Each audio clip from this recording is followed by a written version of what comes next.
Started off the week making some goulash, which took about 35 minutes from start to finish. You know, it's a really easy meal to make. Oh, and had some visitors while I was making dinner. And also, back to this meal, the fam loves it. Also, every Friday, I send out 3 dinners for $35 with a grocery list, as well as the full recipes. And it's a great way if you're trying to save money or you need some ideas for dinner.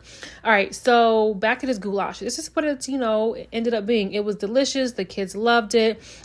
And it was great. On Tuesday, made some chicken and waffles. I used the oven, y'all, because my battery was drained and I didn't want to stand over the stove making dinner. So here you have it.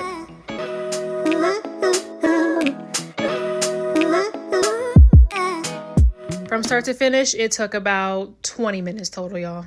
And then moving on over to Wednesday, y'all, I had no energy. One kid was going to have dinner served because they had some activities. My husband was also working late. So I said, boom, we're going to go ahead and do Wendy's. And that's what we did. And then on Thursday, I had some more energy. My battery was recharged, so to speak. So I made some apricot glazed chicken and some stovetop mac and cheese.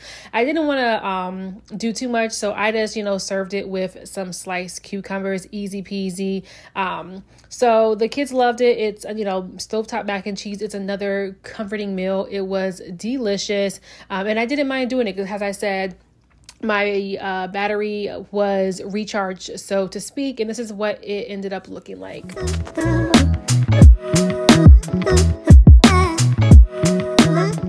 And then on Friday, I had energy, but I wanted to keep it simple. So made some pesto Parmesan crusted chicken and served it with a bag Caesar salad. Easy peasy once again. And this is what it ended up looking like.